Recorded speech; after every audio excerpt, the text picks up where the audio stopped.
Morocco in the year 2015. The story was submitted by Ilyas. Back in 2015, Ilyas was an 18-year-old Moroccan Muslim that lived in Norway. One night, Ilyas was back in Morocco visiting family, and he stayed up late watching a movie at home till 3 in the morning. The living room was very warm, so he got up to open the window for fresh air. As he was at the window, being at the 4th floor in that building, he looks down, and the street was dark and empty, but there was one man wearing black from head to toe with a hood covering his face. He wasn't sure why that man was outside at that time. He looked away, but then peeked one last time out of curiosity. When he looked at him again, the man had his hands on a building's wall. He was strangely just feeling the wall, and out of nowhere, the man vanishes through that wall. He rubbed his eyes in disbelief after what he just witnessed. Ilyas swears that there was no door in that spot.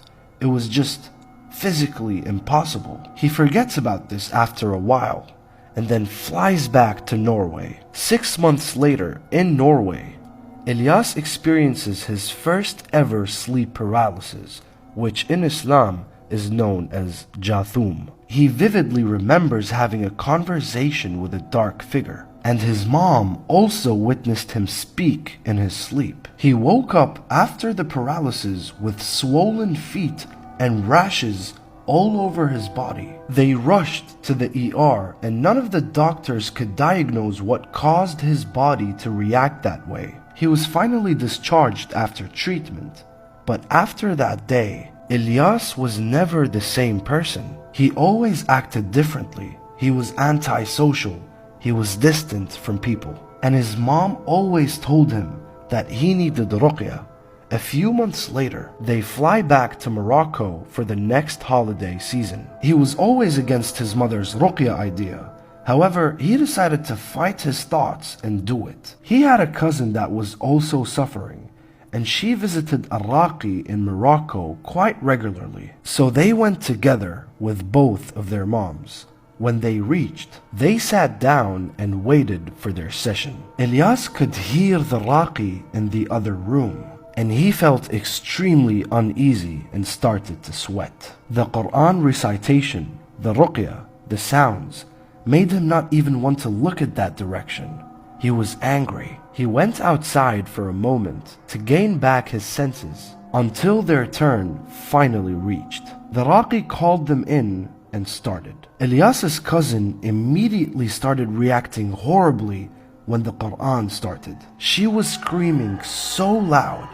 Ilyas started losing senses throughout his entire body. He was sweating, he was unable to move, and he was shouting from fear. He does pray, and he does read Quran, but he was so confused as to why he was screaming. He felt like he was being tortured.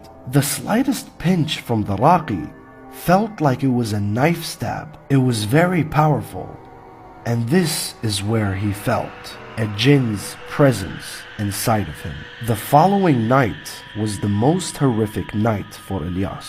For a whole week, the man was not able to sleep alone, and he would get mentally abused by these demons haunting him. Weeks go by. Ilyas started getting demonic thoughts of harming his own family.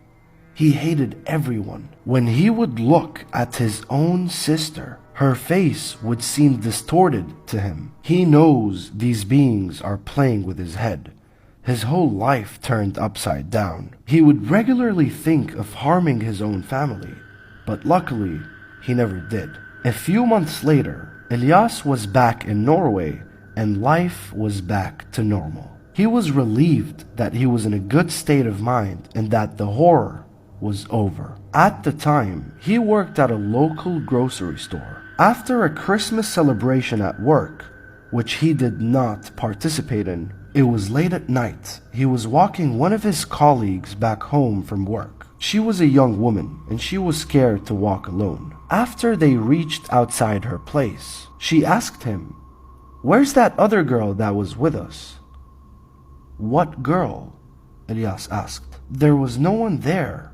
It was just you and I. She swore that there was another woman with black hair, pale skin, standing next to him the whole time, staring at Ilyas's colleague with anger. Even though this entity gave Ilyas a break, this jinn was still around, haunting everyone that has intentions towards Ilyas.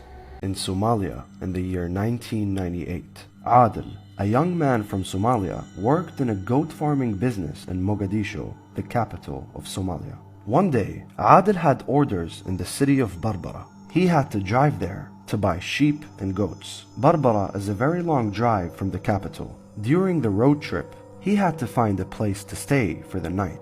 He found an abandoned house, very cheap to rent because it had no electricity. He paid the taker to spend the night there. He took off to buy some cigarettes and dinner for himself, and he went back to this abandoned house. He had a candle with him for some light inside the house while having dinner. After dinner, Adil goes outside and starts his car. Late at night, he puts a cassette in the car, leaves the door open, and plays music.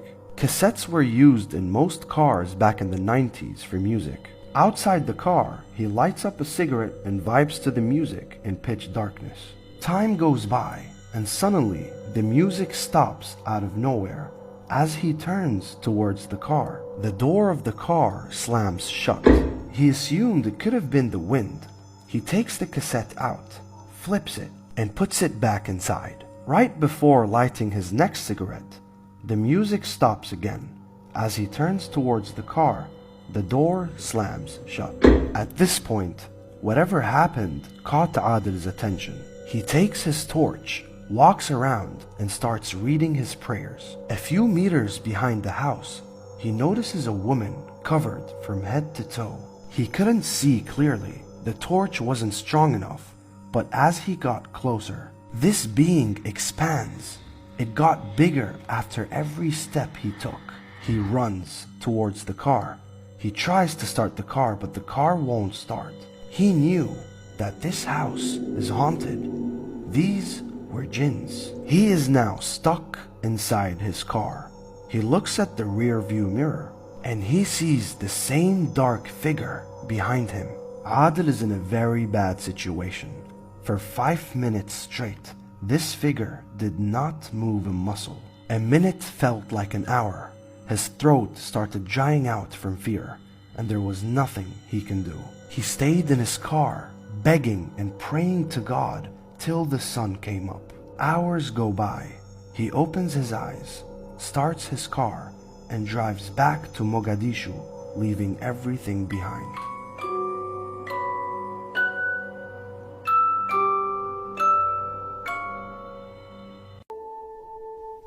When I was young, my father used to come home late at night.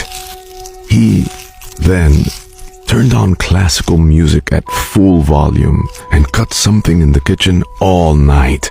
On such days, when I woke up the next morning, I used to see him serving heaps of meat on the table, saying like, "I can't believe it has this much meat. We could eat throughout the week." And he looked so pleased. One day, he came home with a dagger stuck in his thigh. Struck with fear, I was about to call 911, but he shouted, "No, don't call 911, or my quarry will run away." Then he did first aid and put a bandage on the wound by himself. After that, my father fell into a coma and woke up 2 days later. When I asked him what happened to him, he said, "I was bitten by a wolf while hunting." I didn't understand what he meant then. Time passed, and I was about 12. One day, I woke up early in the morning and heard him humming in the kitchen, which was full of the smell of roasting meat. I walked closer to the kitchen and saw him cooking alone.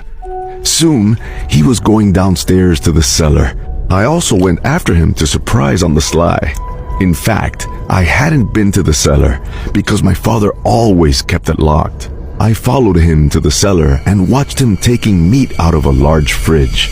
However, I saw the meat in the fridge.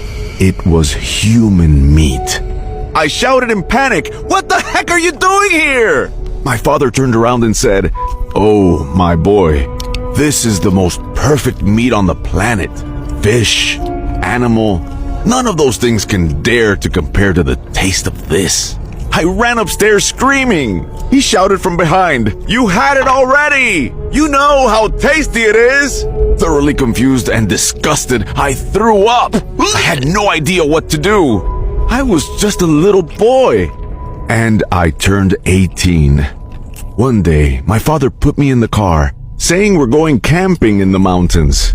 After we arrived, he told me to lie in wait for a quarry.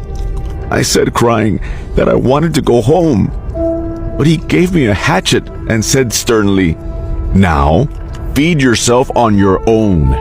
I could see it was not a joke through his determined face.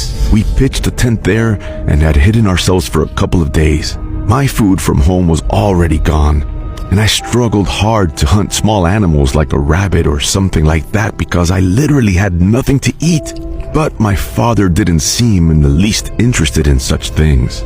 After several more days, I finally found a climbing couple passing by in the area.